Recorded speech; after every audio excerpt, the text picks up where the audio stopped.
Good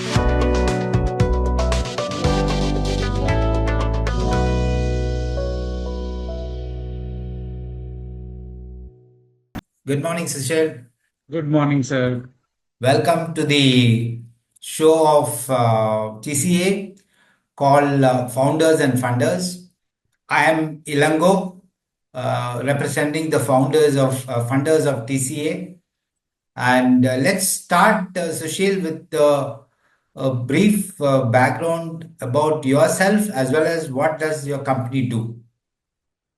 Okay. Thank you so much, sir, for giving me opportunity to come and share the discuss on about our Ecoil. And to start with me, so I'm coming from a city called Bundi, very small, tiny part of Rajasthan, and I have done like my BTech in food technology, and then after I have did my MBA in operation from Symbiosis. Worked for about 16 years in the different FMCG companies. Spent about 7 years in Dubai where I was handling the international procurement. And then we started our journey with Ecoil in 2019 onwards. So as per FSSAI standard, any oil is good for use until you use it for 3 times in the layman terms, and in technical terms, 25% of total polar components. So this guidelines being given by FSSAI to indicate when you need to dispose of the oil. So our job is to collect this oil so that it is not going back to the environment and polluting it. Also, giving them option to the restaurant and hotel and all other namkeen vendors and so on, so that they can dispose it responsibly. So this is the part of FSI compliances also. And then we facilitate conversion into biofuel. Again, the biofuel is it has a 80% lower carbon emission versus the any regular fossil fuel. So it also helps in the green economy. As per FSI data, India, we all know India consumes second highest edible oil in the world. So if you see in terms of quantity, it's over 25 million tons of the oil we consume.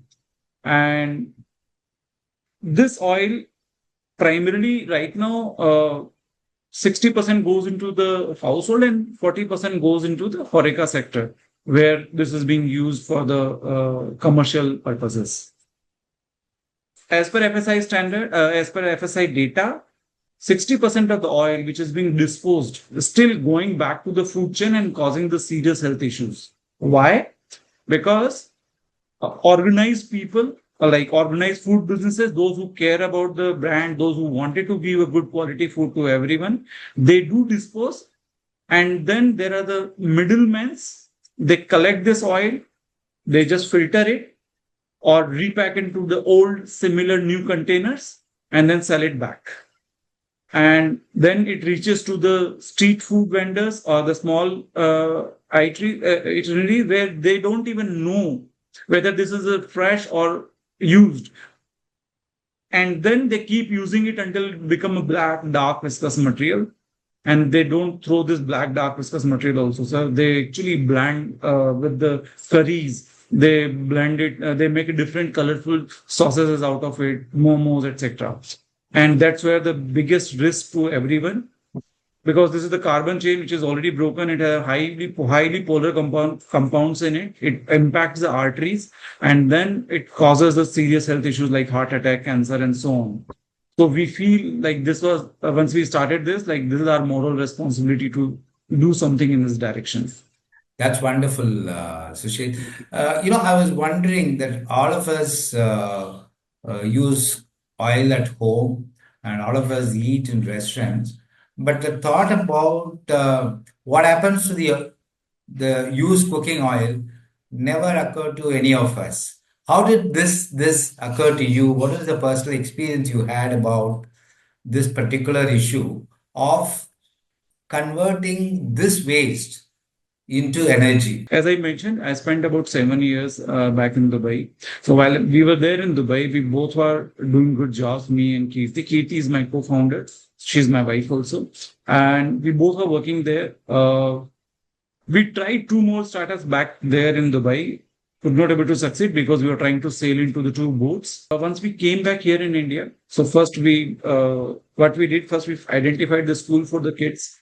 Very closer to the school, we took the one guest house. Once we were staying in this guest house, there was nothing, no kitchen for us. So we were just eating outside every day.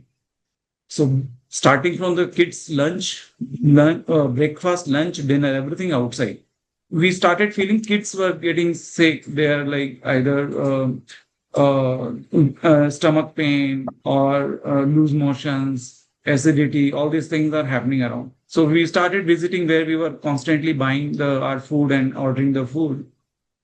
We saw this oil was there, and out of the curiosity, we asked, "What exactly you do this oil?" Because other things we found like hygienically wise they were good. There was no much challenges we were facing. So once we asked him, no, we keep using it. You keep using it always. Yeah, yeah. Then what do you do with the last oil? Yeah, we make curries out of it. So that has scared us a little bit. So and then we went ahead more. Let's try and identify more. Is everybody is doing or is just an exception? We identified either people were continuously using it, a very few handful of them we found like they were saying, we just throw into the garbage and that's it. Our kids deserve good quality food. If they are going out, if we are not around, can we create an environment where we feel safe when kids will go out, they will have a good food in their hand. So that was the like sort of, I would say, tipping point. Yeah, if we do something in this area, definitely we'll do something good for ourselves, as of course it will happen good for the society also. And then since then the journey started. Sushil, that's very, very inspiring, to think the way both of you have thought about it. Now, help our viewers understand the business model from the point of collection to the conversion. So first we started with the regular collection where personally I bought a small car and then collecting myself. That's how we started. Uh, First, just to give you like first warehouse was our own washroom. When all three washroom was filled with the oil, then we took the first warehouse. So our collection model is like, sir, we have created a mobile application. So the problems which we are addressing is the first is the awareness. People are not aware. Second, even if somebody is aware, do they have an infrastructure to dispose of?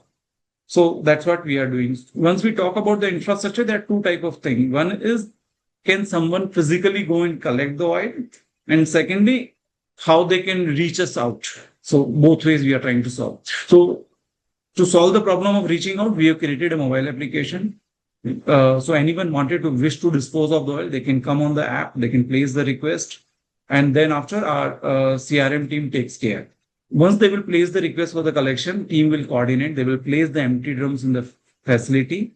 Once the drum is again filled, we have create multiple cities. We have a warehouses. We are following the hub and spokes model. So once the request is there on the app, it will reach to the CRM. CRM will take it to the operations team. Operation team will go along with the empty drum, reach to the collection center. And all these things in parallel, they will keep getting the notification and information about who is coming, what is the OTP, and what's the payment status and everything. So they will reach there, they will swap the drums, and then they will bring the oil at the warehouse. And then out at the warehouses, we have a pre-treatment center because this oil is coming is like really it's not homogeneous mass. It's like something is really bad, something is good, and we need to make sure that quality standards are met. So we have created a pre-treatment centers, 4 different pre-treatment centers across India, where we are able to take care about all the chemical parameters of the soil. Yeah.